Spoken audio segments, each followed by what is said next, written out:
Hi views, welcome to Manivanthan TV. మనతో CA Hanumanlu గారు ఉన్నారు. ఇవాళ టాపిక్ వచ్చేసి Kisan credit card. Sir good morning sir. Kisan credit card ఇది ఎప్పుడు అమలైంది సార్? ఈ కిసాన్ క్రెడిట్ కార్డ్ అనేది యాక్చువల్గా వాజ్పేయి గారు ప్రధానమంత్రి ఉన్నప్పుడు కిసాన్ క్రెడిట్ కార్డు ఇవ్వాలని ఆలోచన జరిగింది. అప్పటి నుంచి అప్పటికి ప్రయత్నాలు జరుగుతున్నప్పటి నుంచి ఇచ్చారు. ఇక్కడ కొన్ని క్రెడిట్ కార్డ్స్ అప్పుడు లిమిట్ తక్కువ ఉండేది, అంటే 25,000 30,000 ఇట్లా ఉండేది, రికరింగ్ అని ఉండేది. అయితే ఈ మధ్యలో యూపీఏ గవర్నమెంట్ 10 సంవత్సరాలు, మళ్ళీ ఈ గవర్నమెంట్ వచ్చిన తర్వాత, ఇండియా గవర్నమెంట్ వచ్చిన తర్వాత కిసాన్ క్రెడిట్ కార్డ్ని స్ట్రీమ్లైన్ చేయడం జరిగింది. అంటే రైతులకు ఎమర్జెన్సీ అవసరం పడ్డప్పుడు డబ్బులు తీసుకునే విధంగా, లేక అవసరం ఉన్నప్పుడు ఫర్టిలైజర్ కొరకు కానీ, లేబర్ పేమెంట్స్ కొరకు కానీ, సీడ్స్ కొరకు కానీ, లేకపోతే పంట హార్వెస్టింగ్ కొరకు కానీ, మార్కెట్ తీసుకెళ్ళడానికి కానీ, ఇలాంటి అవసరాల కొరకు ఎమర్జెన్సీ డబ్బు అవసరం ఉంటే వీళ్ళు వేరే ప్రైవేట్ మనీ రెంటర్స్ కానీ, ల్యాండ్ మార్టిగేజ్ కానీ ఇక్కడికి వెళ్ళకుండా కిసాన్ క్రెడిట్ కార్డ్ తీసుకునే విధంగా, లోన్ ఇచ్చే విధంగా ఈ స్కీమ్ తయారు చేయడం జరిగింది. ఇంతకుముందు చెప్పినట్టు వాజ్పేయి గారి పీరియడ్లో అప్పుడు స్టార్ట్ అయినా కానీ ఇప్పుడు మాత్రం దీనికి స్ట్రీమ్లైన్ చేయడం జరిగింది. దీనికి ఎలిజిబిలిటీ అనేది ఏముంటుందా సార్? దీంట్లో ఏంటంటే ఎలిజిబిలిటీ ఏంటంటే రైతులు ఉండాలి, సొంతంగా ఉండొచ్చు, కుటుంబం పేరు మీద ఉండొచ్చు. అంటే ఇప్పుడు కొన్ని ఖర్చాలు అంటే కుటుంబం పేరు మీద ఉంటాయి, కొంచెం అన్నదమ్ములు కానీ, తల్లిదండ్రులు కానీ, లేకపోతే తండ్రి కొడుకుల పేరు మీద ఉంటాయి.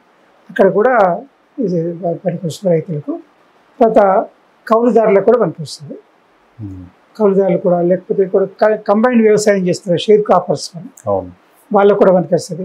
కొందరేమో నోటి మాటకి అగ్రిమెంట్ చేసుకుంటారు, అంటే రిజిస్టర్ ఏమంటే ఎవరు చేయరు కాబట్టి నాకు భూమి నువ్వు వ్యవసాయం చేసుకో, వచ్చిన పంటకి ఇంటికి పో అని చెప్పని అంటున్నాను.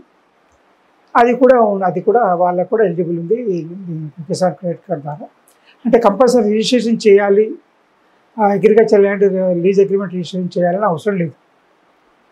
మన భూములు ఎక్కడ ఉంటాయి, మనం అక్కడ ఉండి రిజిస్ట్రేషన్ చేసుకున్నాం, అక్కడ వాళ్ళకి ఇచ్చే పంట పండించుకో, మనకి ఇంత ఇవ్వండి అని చెప్తాం వాళ్ళకి. దానికి రిజిస్ట్రేషన్ చేస్తేనే ఆథెంటికేషన్ లేదు.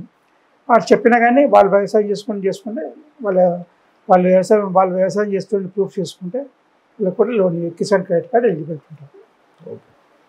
దీని ఒక బెనిఫిట్స్ అంటే ఏముంటాయి సార్? అయితే దీంట్లో ఏంటంటే ఇంతకుముందు చెప్పినట్టుగా వాళ్ళకి అవసరమైన డబ్బులు లోన్, ఎమర్జెన్సీ కొరకు లోన్ రావడానికి ఉంటుంది. తర్వాత దీంట్లో వ్యవసాయం కాకుండా వ్యవసాయంతో పాటుగా దానికి సంబంధించిన యాక్టివిటీస్, అంటే మాకు పంట తీసుకెళ్ళడానికి కానీ, లేకపోతే సీడ్ టిల్లింగ్ కానీ, హార్వెస్టింగ్ కానీ, దీనికి అన్నిటి కూడా ఈ యొక్క లోన్లో కవర్ అవుతుంది. దీంట్లో లోన్ అమౌంట్ ఎంత ఉంటుందంటే 3 లక్షల వరకు లిమిట్. ఇది 3 లక్షల కంటే ఎక్కువ ఉంటుంది. ఇది 4% ఇంట్రెస్ట్, రేట్ ఆఫ్ ఇంట్రెస్ట్ 4% అంటే సంవత్సరానికి 4% ఇంట్రెస్ట్ అనమాట. 3 లక్షలు తీసుకుంటే సంవత్సరానికి 12,000 ఇంట్రెస్ట్ పడుతుంది. ఒకవేళ ముందు పేమెంట్ చేసినా, పార్ట్ పేమెంట్ చేసినా కానీ ఇంట్రెస్ట్ తగ్గుతాయి అనమాట. అది ఇంకోటి ఏంటంటే పంటలు వచ్చేంత వరకు కూడా దీన్ని పేమెంట్ చేయొచ్చు. అంటే ఇప్పుడు సాధారణంగా non performing assets NPR loans అయితే 90 డేస్ దాటితే ఇన్స్టాల్మెంట్ కట్టకపోయినా, ఇంట్రెస్ట్ కట్టకపోయినా ఎన్పిఆర్ అవుతాయి మిగతా వాటికి. కానీ వ్యవసాయ లోన్స్ ఏవైతుంటే క్రాప్ బేస్డ్ ఉంటుంది. Per crop 3 months to 4 months 6 months ఇట్లా అయిన తర్వాతనే ఎన్పిఏ అవుతాయి, అప్పటిగా కాదనమాట క్రాప్ లోన్స్కి. ఈ కిసాన్ క్రెడిట్ లోన్ తీసుకునే వాళ్ళకి కూడా ఈ క్రాప్ బేసిస్ మీద ఎన్పిఏ అవుతుంది. కాబట్టి ఆ క్రాప్ సైకిల్ పైన రీపేమెంట్ ఆధారపడి ఉంటుంది. క్రాప్ పంట వచ్చినప్పుడు వాళ్ళు అమ్ముకొని రీపేమెంట్ చేసే అవకాశం ఉంటుంది. దీంతో పాటుగా కిసాన్ కార్డు హోల్డర్కి ఇన్సూరెన్స్ కవరేజ్ ఉంటుంది. ఇన్సూరెన్స్ కవరేజ్ కూడా ఉంటుంది వీళ్ళకు. ఈ విధంగా వాళ్ళకు 2 విధాలు ఎన్పిఏ లోన్ దొరకడం ఒకటి, తర్వాత ఇన్సూరెన్స్ కవరేజ్ ఉండడం ఒకటి, తర్వాత రేట్ ఆఫ్ ఇంట్రెస్ట్ తక్కువ ఒకటి. మళ్ళీ క్రాప్ బేస్డ్ కాబట్టి ఎన్పిఏ నామ్స్ 90 డేస్ అప్లై కాకుండా ఏవో క్రాప్ లైన్స్ అగ్రికల్చర్ లోన్స్కి అయితే నామ్స్ అప్లై అవుతాయో, ఆ క్రాప్ బేస్డ్ ఎన్పిఏ నామ్స్ ఉంటాయో అవి అప్లై అవుతాయి అన్నమాట. అప్లై చేసుకోవడం అంటే ఎలా సార్? దీనికి అప్లై చేసుకునే పద్ధతి ఏంటంటే ప్రతి బ్యాంకులో ఒక అగ్రికల్చర్ లోన్ సెక్షన్ అని ఉంటుంది. కొన్ని గ్రామీణ బ్యాంకులు ఉంటాయి, కొన్ని అగ్రికల్చర్ లోన్ సెక్షన్ ఉంటుంది.